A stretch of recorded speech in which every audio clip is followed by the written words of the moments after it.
Afrikili TV. Afrikili TV, c'est du sérieux. Afrikili TV, ici, vous avez la parole. La chaîne de télé sur le web, pas comme les autres. Votre chaîne d'opinion. Tata, mesdames et messieurs, bienvenue sur l'édito politique d'Afrikili TV, votre chaîne d'opinion. Ici, à Brazzaville. Monsieur le ministre, bonjour. Bonjour. Vous préférez qu'on vous appelle monsieur le ministre ou monsieur le député? Monsieur le député, puisque j'ai un mandat aujourd'hui pour les 5 ans à venir, je pense qu'aujourd'hui c'est monsieur le député. Monsieur le député. Alors, monsieur le député, vous êtes l'un des responsables politiques de la majorité présidentielle qui a tendance à dire que les politiques, on doit faire la politique autrement. Selon vous, c'est quoi faire la politique autrement? Parce que vous martelez souvent cette façon de voir les choses. Est-ce que vous pouvez expliquer au niveau du peuple congolais, c'est quoi faire la politique autrement? Merci. D'abord, je ne suis pas de la majorité présidentielle. Je suis des partis du centre, mais qui se trouvent dans la mouvance, donc un peu plus globale, de ceux qui soutiennent l'action du président de la République.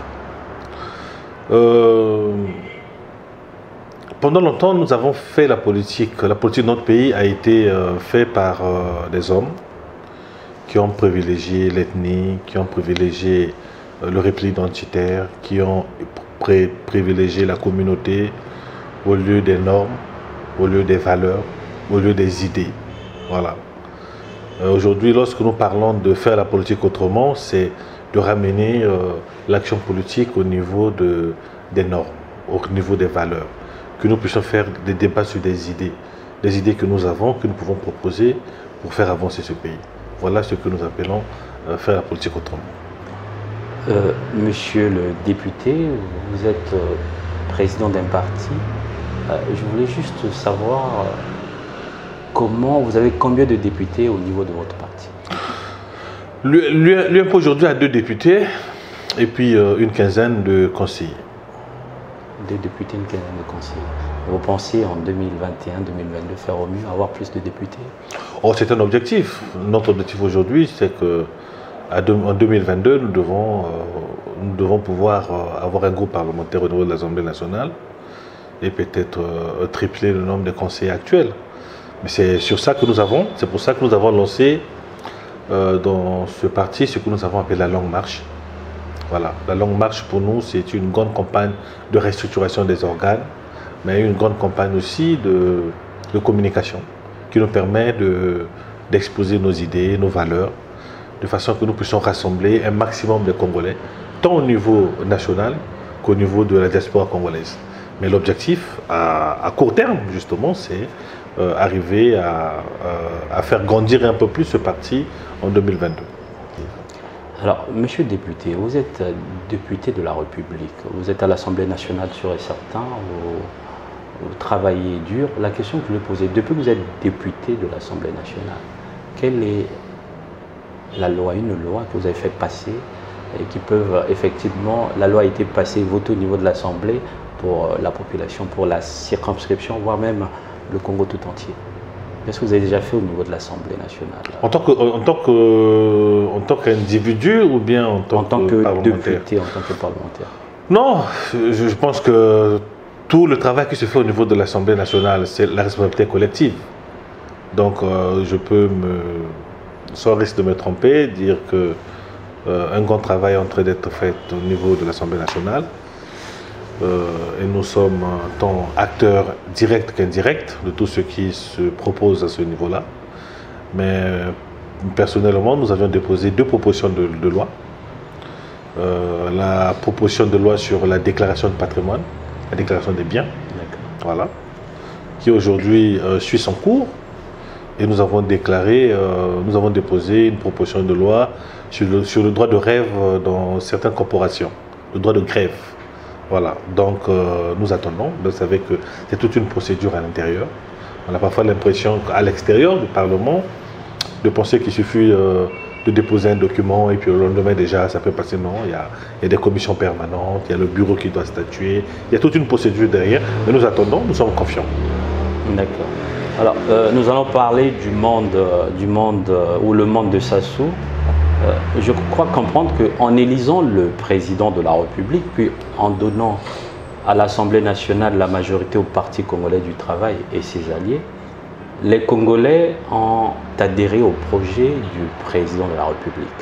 La marche vers le développement. En d'autres termes, allons plus loin ensemble. Pour d'autres, ils disent allons seulement. Cependant, il en ressort une inquiétude, un doute, un soupçon sur la capacité de nos dirigeants, dont vous faites partie, de garantir ce qui a fait hier notre fierté, c'est-à-dire l'unité, travail, progrès. Quand on essaie de regarder comment la politique est en train de fonctionner au niveau de Congo-Brazzaville, quand on parle de l'unité, on a l'impression qu'on n'est pas unis.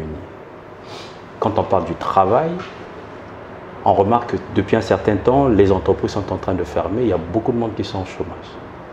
Et quand on parle du progrès, on constate tout simplement en circulant sur Brazzaville, il y a pas mal de chantiers qui sont mis en attente, si on peut dire ça comme ça, hors service. Selon vous, qu'est-ce que vous pouvez dire pour ça? D'accord, merci, mais il faut tout circonscrire dans un contexte. Au sortir de la guerre de 1997, donc en 2002, le président de la République avait proposé un premier projet, la Nouvelle Espérance. Il s'agissait de rétablir un certain nombre de choses, notamment garantir la paix et la sécurité et autres. Ensuite, il a proposé le chemin d'avenir. Il s'agissait de mettre en place les bases d'un développement. Voilà.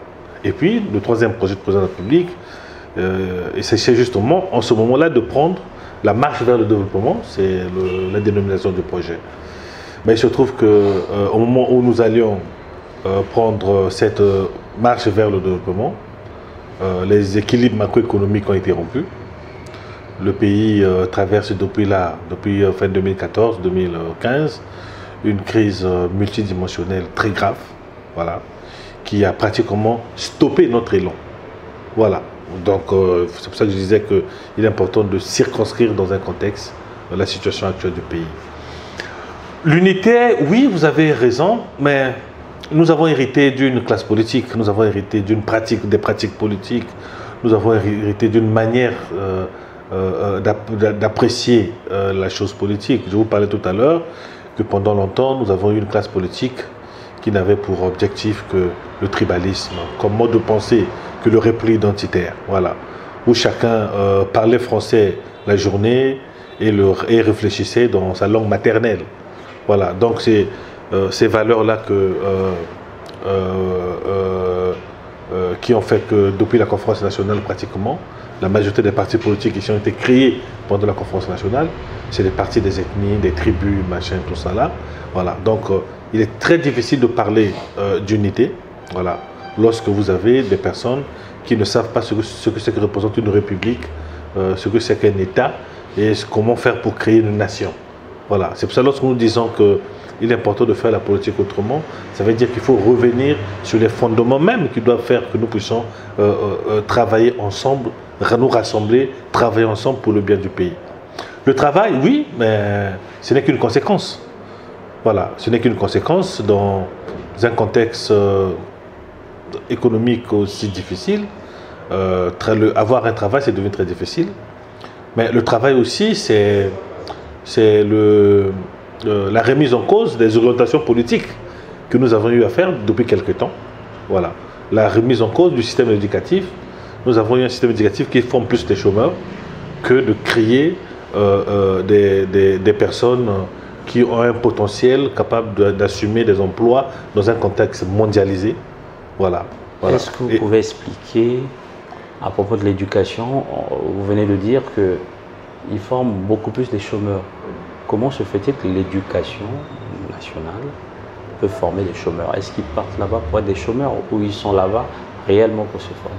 Mais parce que nous avons un système qui n'a pas été reformé depuis les années 70, alors que le monde du travail a évolué. Voilà. Je vous prends un cas de figure. Je suis dans le domaine agricole. Quand vous avez un tracteur qui tombe en panne en Ngo, à 300 km d'ici, vous ne pouvez pas avoir une main-d'œuvre qualifiée. Il faut que vous puissiez avoir une personne qui quitte la RDC pour venir arranger, réparer un tracteur qui se trouve à 300 km de Brazzaville. Voilà. La même chose se passe dans d'autres filières, de la filière bois, de la filière pétrole, de la filière des mines, dans d'autres filières. Sans oublier que dans le monde des services, Le Congo, pratiquement, n'a pas la main-d'œuvre qualifiée.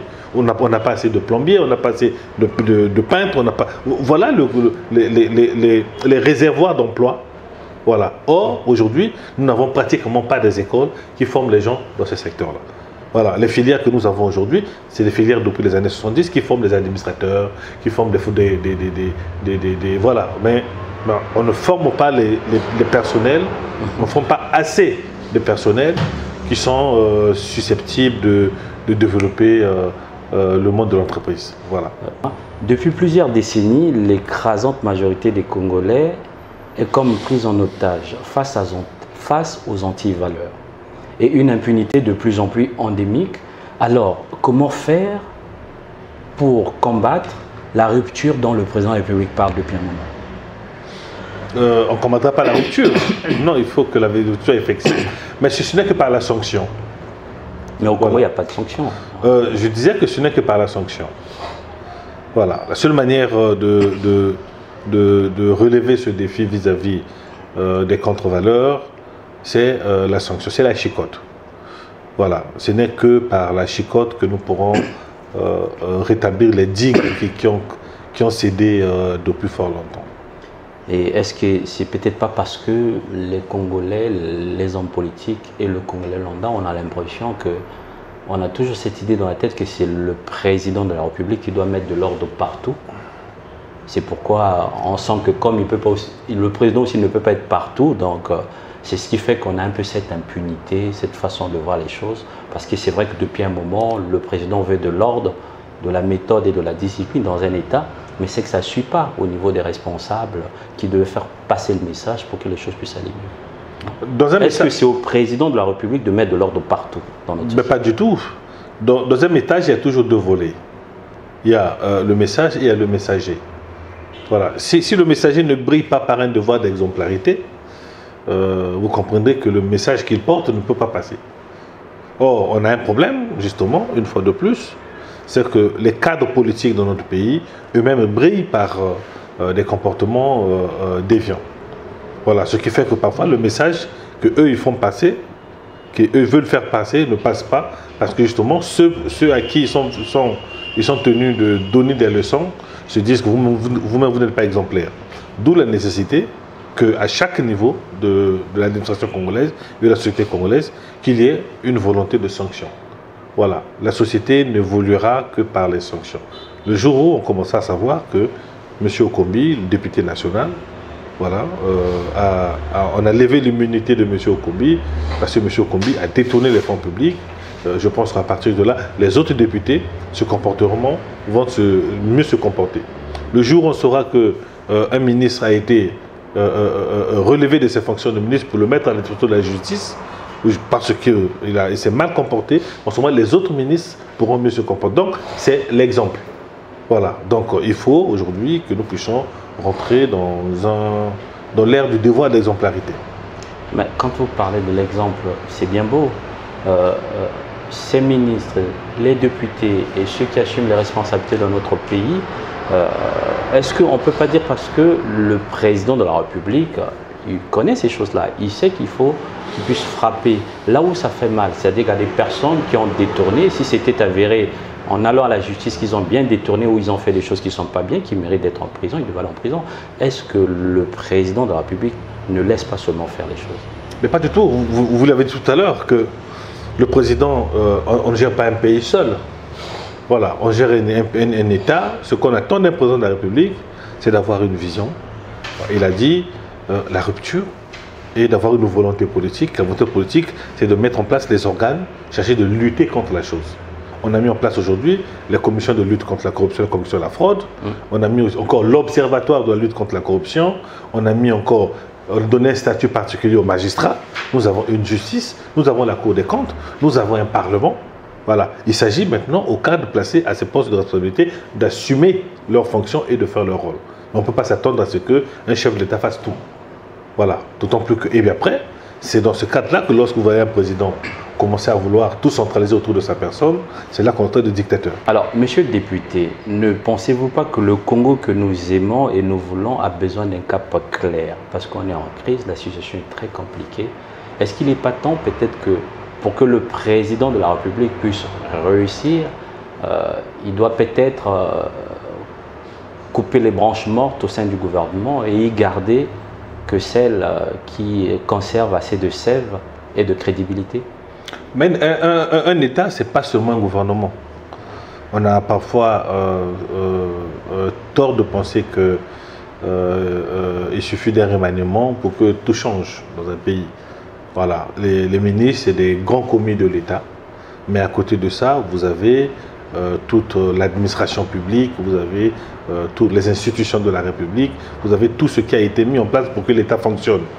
Voilà, donc il est important que chacun, de là où il se trouve, puisse d'abord faire son travail. Je disais tantôt que ce qu'on attend d'un chef de l'État, c'est d'avoir une vision politique et une volonté politique. Voilà, la vision politique, c'est de dire, comme le président l'a dit, il fallait doter le pays, le Congo, d'un état de droit. Voilà, avec toutes les institutions capables de fonctionner. Nous avons une Cour suprême, nous avons la Cour constitutionnelle, nous avons la Cour des comptes, nous avons un Parlement, nous avons toutes ces institutions-là. C'est pour renforcer la démocratie et le fonctionnement de l'état de droit. Voilà. Maintenant, une fois que ces institutions sont mises en place, il est important que les cadres qui sont élus ou qui sont nommés à des hautes fonctions, que chacun fasse son travail. C'est ça, dans la théorie de management des organisations, une fois qu'on a mis en place ces structures-là, ça devrait fonctionner sans que personne ne puisse ni toucher, ni bousculer les institutions. Mais c'est des mécanismes qui doivent être respectés. Voilà, donc pour répondre plus directement, il ne s'agit pas seulement du gouvernement, il s'agit que ceux qui ont été placés, les commis de l'État qui ont été placés à des postes de responsabilité, puissent faire que l'État fonctionne. Voilà, et c'est lorsque l'État va fonctionner, normalement, vous remarquerez qu'on n'a pas besoin de pousser. Alors, monsieur le député, il reste juste deux questions, je ne vais pas trop prendre votre temps. Il s'avère que quand on essaie de regarder notre histoire, les pères fondateurs de la nation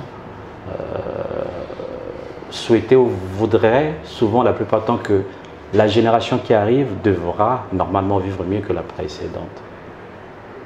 Cette conviction que les jeunes qui arrivent, qui sont là normalement, qui sont l'élite de demain, on a l'impression que les jeunes là sont abandonnés. Et il y en a d'autres qui se retrouvent, ou récemment comme on a vu l'affaire Chakona au commissariat de police et puis trouver la mort. Jusqu'aujourd'hui, personne n'est inquiété. Qu'est-ce qui se passe? Bon, il y a deux questions sur la volonté des pères fondateurs, qui est une volonté normale. Hein, c'est même universel comme volonté. Mais je ne suis pas partisan du jeunisme. Voilà, le jeunisme, c'est cette théorie qui consiste à faire de la place à des jeunes, quoi qu'ils soient. Voilà. Non, je ne suis pas partisan de ça. Je crois qu'il est important que des nouvelles générations puissent prouver de quoi ils sont capables. Voilà. Comme dans l'armée, il faut gagner ses galons. Voilà. Il faut gagner ses galons dans une capacité à démontrer aux autres qu'on est capable d'assumer des fonctions, on est capable d'hériter de quelque chose, on est capable de continuer. Voilà, on n'est pas... je suis contre la République des quotas qui consiste à prendre quelques jeunes, à les mettre quelque part juste au motif que non, pour faire bonne figure, pour dire que non, il y a des jeunes, machin, tout ça. Il faut voir aussi la qualité de ces jeunes-là.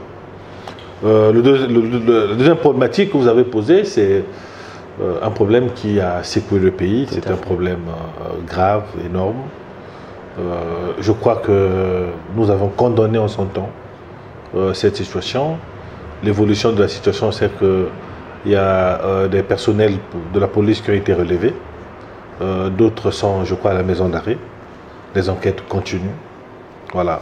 Mais là encore, s'arrêter sur cette lecture, c'est faire une analyse biaisée. Je pense qu'aujourd'hui, nous avons un problème réel, le problème du grand banditisme dans notre pays. Et aujourd'hui, je peux vous dire qu'avec, nous avons lancé notre think tank, le Compte du Peuple, avec notre dynamique Pona Écolo. Et le prochain thème que nous allons aborder, justement, aura un thème qui sera lié à ce phénomène de bébé noir que nous vivons dans notre pays. La question aujourd'hui, c'est de dire comment sommes-nous arrivés là? Tout à fait. Voilà. Quelle est la situation aujourd'hui et quelles sont les solutions à long terme? Est-ce que les solutions sont d'ordre juridique sociologique, psychologique, voilà, ou bien anthropologique. Dans tous les cas de figure, nous allons rappeler les cadres, nous allons rappeler les intellectuels pour qu'ensemble nous puissions nous asseoir pour débattre de ces questions-là et trouver des solutions. Et c'est ce que nous ferons, je crois, du courant mois de novembre. Alors, monsieur le député, on va parler des députés. On sait bien que l'honneur de représenter le peuple congolais au Parlement, en réalité, présuppose la fin de tout conflit d'intérêts, normalement, quand on représente le peuple congolais.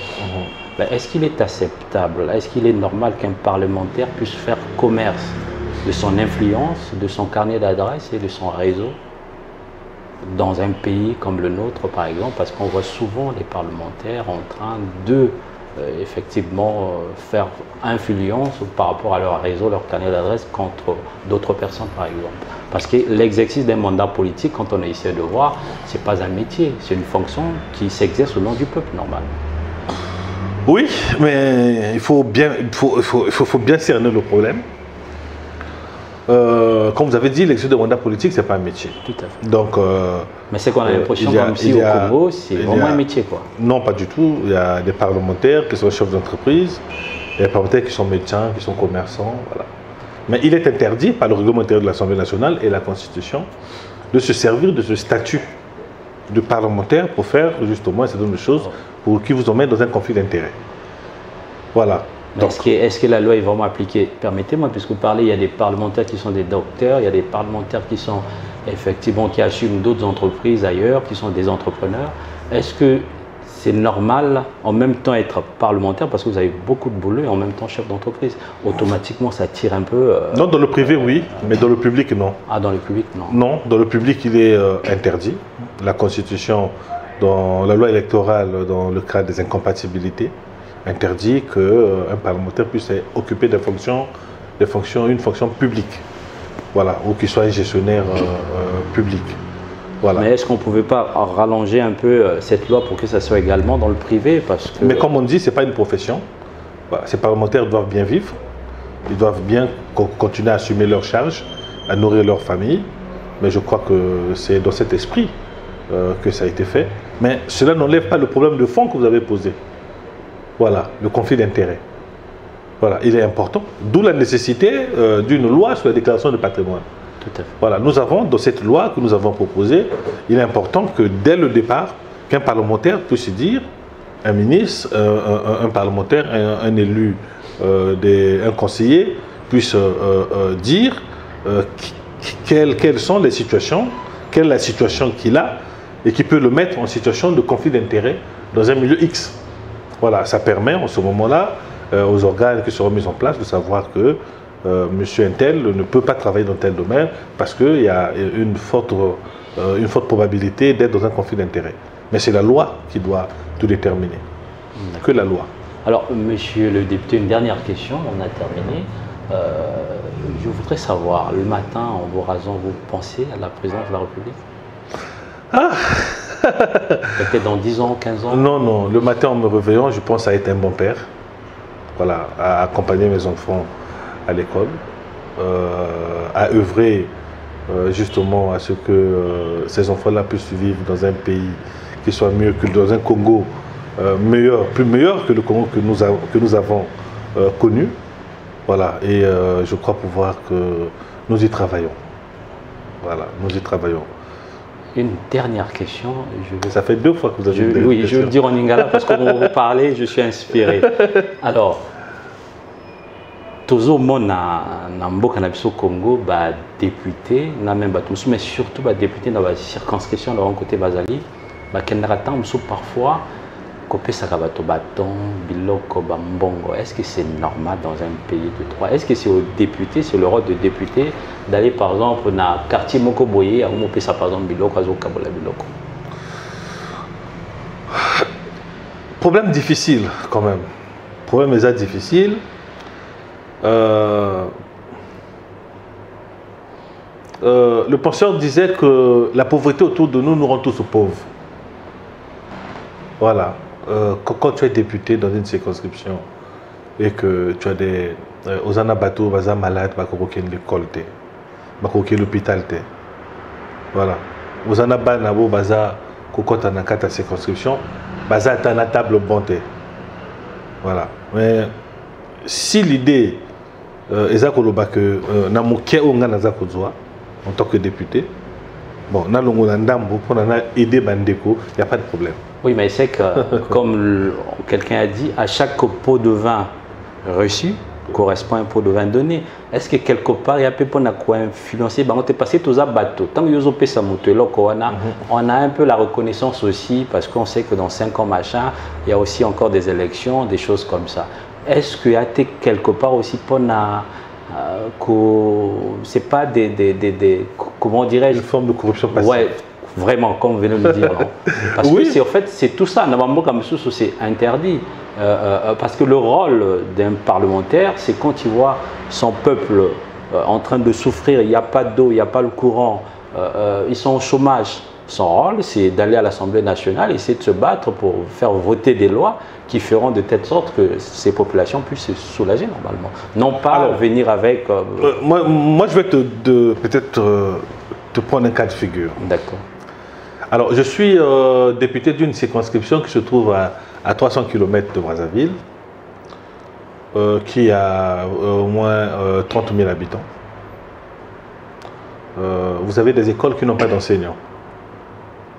Voilà, parce que l'État n'a pas recruté justement des enseignants dans ces secteurs. Vous avez deux choix. Soit en tant que député et les cadres du secteur, vous acceptez de prendre en charge les enseignants pour que les enfants aillent à l'école, ou bien vous avez le choix de dire non, non, ce n'est pas le rôle d'un député, vous laissez et les enfants n'iront pas à l'école. Voilà. Quand vous êtes face à cette situation, vous faites quoi? Parce que si vous posez le problème à l'État, l'État vous dira oui, mais l'État ne peut pas recruter au stade actuel au nombre des enseignants ou des infirmiers, des médecins que nous voulons. Non, on ne peut pas. L'État ne peut pas le faire. Mais la solution intermédiaire aujourd'hui, c'est la prise en charge sous forme associative, bien sûr, par des élus, par des cadres des départements, d'un certain nombre de chapitres comme ça. C'est pour ça que je disais que j'aime toujours dire que juger le Congo, la situation de notre pays depuis les bureaux climatisés de Brazzaville ou de Paris, c'est toujours difficile. Vous savez, on peut être dans ce bureau en train de rêver d'un monde meilleur, de changer, d'avoir des bonnes idées, mais la réalité parfois sur le terrain est plus grave que ce que nous réfléchissons dans les bureaux climatisés. D'où la nécessité parfois d'aller sur le terrain, de se rendre compte de la situation réelle, voilà. Et comme nous le disons souvent, il faut parfois des solutions de terrain. Voilà, c'est pas seulement venir avec le gros français. Voilà, non, non, il faut des solutions de terrain. Et parfois, quand vous voyez des amis députés être obligés parfois d'intervenir, c'est parce que c'est des solutions de terrain. Tout comme aujourd'hui, vous avez des cadres. Voilà, un cadre qui gagne 200 000, 300 000 dans une famille, ce salaire n'appartient pas seulement à ce monsieur, à sa femme. Ce salaire appartient à toute la famille. Parce qu'à la fin du mois, vous allez avoir une tante qui est au village qui vous dira « Attention, je suis malade, j'ai des ordonnances. » Voilà. Un neveu qui vous dira que je suis venu parce que je n'ai pas l'argent pour payer l'école. Voilà. Vous avez deux choix. Soit vous ne faites rien pour dire que la famille, c'est papa, maman, les enfants.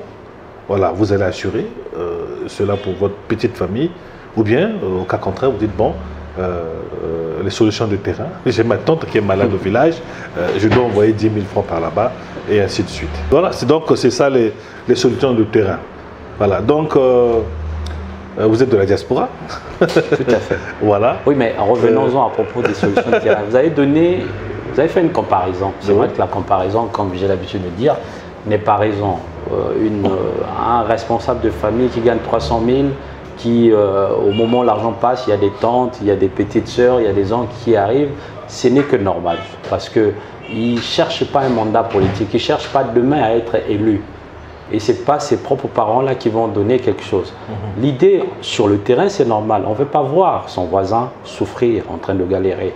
Mais c'est que quand un député le fait en tant que député, tout à l'heure comme ce que je disais, on est quand même des humains, il y a un peu une sorte de reconnaissance quelque part, et que sûr et certain, ce député a des ambitions encore plus loin. Donc demain, par exemple, s'il y avait l'élection législative, ce député-là aura peut-être beaucoup plus de chances à gagner par rapport à son concurrent qui n'a pas d'argent, qui ne donnait pas l'argent dans le quartier quand il y avait peut-être des problèmes ou encore il y avait des soucis au niveau de la population. C'est sur ce côté-là que ça fait mal. Le député qui est déjà député, qui a un peu des possibilités, et le Congolais lambda qui rêve aussi dans le même quartier 5 ans après d'être peut-être, enfin, aller déposer la candidature pour que demain le peuple puisse le voter, je pense que l'argent que ce fameux député donnait à cette même population, ces populations-là, ce n'est pas des animaux, ils seront reconnaissants en disant « Toi, qui pour voter, il y a au moins appelé Sarabiso, tant que moi 1000 francs, mais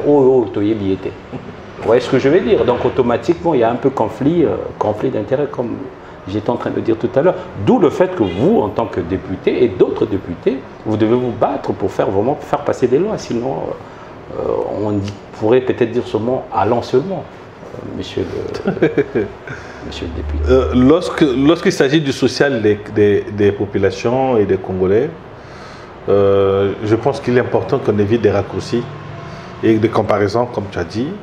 La situation est très difficile. Mais je peux te dire que ce n'est pas toujours de bonté de cœur que certains députés le font. Parce qu'eux-mêmes, souvent, ils ne gagnent absolument rien du tout derrière tout ça. Mais deux fois, on n'a pas le choix. On n'a pas le choix. D'où la nécessité que nous puissions avoir une classe politique plus mature, une classe politique plus ambitieuse, qui puisse emmener l'école, qui puisse emmener la santé, qui puisse emmener le travail dans tous les villages. De façon que les problèmes que les cadres, les députés tentent de résoudre aujourd'hui, c'est de la responsabilité de l'État. Voilà. Tant que l'État n'assumera pas ces charges-là, il faut bien inventer autre chose pour que nos enfants aillent à l'école, pour que nos parents puissent se soigner. Et ça, deux fois, on n'a pas le choix que de le faire. Alors, monsieur le député, monsieur le ministre, je préfère pour moi personnellement vous appeler monsieur le ministre, pensez-vous qu'au prochain remaniement du gouvernement, vous seriez dedans? Mais ce n'est pas un plan de carrière être ministre. Non, mais on ne sait jamais. Non, hier, pas... vous étiez ministre, aujourd'hui vous êtes député, demain vous pourrez encore être ministre. Non, ce n'est pas un plan de carrière. Je pense qu'avoir bénéficié de la confiance du président de la République pour siéger au gouvernement, ça a été quelque chose de formidable. C'était bien. Ça a été une grande expérience et je lui en suis très reconnaissant. Voilà. Mais comme je le dis toujours, le président de la République, c'est notre DRH. Voilà. À un moment donné, il décide de faire sortir une personne pour te confier d'autres missions. Ou bien pour faire rentrer d'autres personnes pour jouer d'autres rôles. Voilà. Aujourd'hui, je suis député. Je pense que mon rôle aujourd'hui, c'est de mieux représenter les Congolais au Parlement. Voilà. Nommer, c'est le pouvoir discrétionnaire du chef de l'État. Le chef de l'État, effectivement. Ce n'est pas à un individu de se dire que je veux être ministre, parce qu'après, tu te fais une fixation. Voilà. Voilà. Les Congolais, les Africains se transforment en rebelles à cause de ça. Voilà. Parce que tu as tellement attendu que tu sois nommé, et le jour où on ne te nomme pas, tu prends les armes contre la République, tu deviens aigri, tu commences à insulter le chef de l'État et tout ça. Non, non. Ça a été une grande expérience, une très, très, très grande expérience. Mais aujourd'hui, il s'agit de travailler en tant que député. On a un mandat de 5 ans et il s'agit de continuer à aider le président de la République à avoir un mandat positif. Monsieur le député, une dernière question. Tout récemment, il n'y a pas si longtemps, le pasteur Ntoumi, ancien ministre du président de la République, qui aujourd'hui érige au premier rang de ses revendications la construction d'une villa et une fonction officielle avec la rémunération qui convient. Franchement, j'allais poser la question, de qui se moque-t-on? Selon vous, vous trouvez ça c'est normal? Un monsieur qui, un matin, il a pris des armes, il est parti se cacher quelque part, il y a eu des dommages collatéraux, le peuple, on a vu ce qui s'est passé et au moment où il sort, la seule chose qu'il demande, une villa une fonction et le reste des personnes qui sont mortes là, qu'est-ce qui se passe? Est-ce que c'est normal, c'est que M. Ntoumi est en train de faire? Bon, nous n'avons pas changé notre point de vue concernant ce monsieur. Nous pensons que M. Ntoumi est un bandit. Voilà. Et la place de M. Ntoumi, c'est de reprendre ses crimes devant la justice. Et nous nous arrêterons jamais de le dire. Mais ce que vous voyez, c'est ce que nous avons appelé la faiblesse de l'autorité de l'État. Voilà. Lorsque l'État commence à négocier avec les bandits, les conséquences sont là. Ça, c'est un chantage. M. Ntoumi est en train de faire du chantage aux 4 millions de Congolais. Voilà. Mais je suis sûr et convaincu que ça prendra fin. Voilà. Parce que les patriotes que nous sommes, nous n'accepterons pas pendant longtemps que M. Ntoumi se moque de tout le monde. Et justement, parce que cette histoire est en train d'embêter un peu le peuple congolais un peu partout, nous qui sommes au niveau de la diaspora, même ici, on a l'impression que M. Ntoumi est en train de jouer avec la population du pôle. Ça prendra Parce qu'il y a eu des gens qui sont quand même morts et il y a eu des ninjas, entre autres, vous voyez, de grands chemins qui sont également morts. Et lui, il demande juste qu'on puisse le sécuriser. C'est quand même pas normal. Non, ça prendra fin. Ça prendra fin parce que M. Ntoumi, dans l'histoire des nations, voilà, aucune personne qui s'est comportée comme ça n'a résisté longtemps. L'État finit toujours par reprendre ses droits. Et nous disons encore que nous devons rétablir l'autorité de l'État dans le département du Pôle, de façon que cela serve de leçon à tous ceux qui, dans l'histoire de ce pays, voudront prendre les armes contre la République. Voilà, dans une République, quand on a des idées, voilà, quand on n'est pas d'accord, on s'exprime. Il y a des institutions, il y a des organes qui sont là pour que les Congolais puissent les saisir pour s'exprimer. On n'est pas tenu d'avoir raison à 100%. On peut avoir tort aussi. Mais vous ne pouvez pas vouloir imposer vos points de vue par des armes. Voilà. Et là encore, j'espère que la population du Pôle comprenne aujourd'hui que les problèmes, la revendication majeure de M. Ntoumi, c'est sa vie là. C'est sa fonction. C'est sa personne. Ce n'était pas le département du Pôle en tant que tel. Mais ça prendra fin. Monsieur le ministre, monsieur le député, merci. TV, c'est du sérieux. Afrikili TV, ici, vous avez la parole. La chaîne de télé sur le web, pas comme les autres. Votre chaîne d'opinion.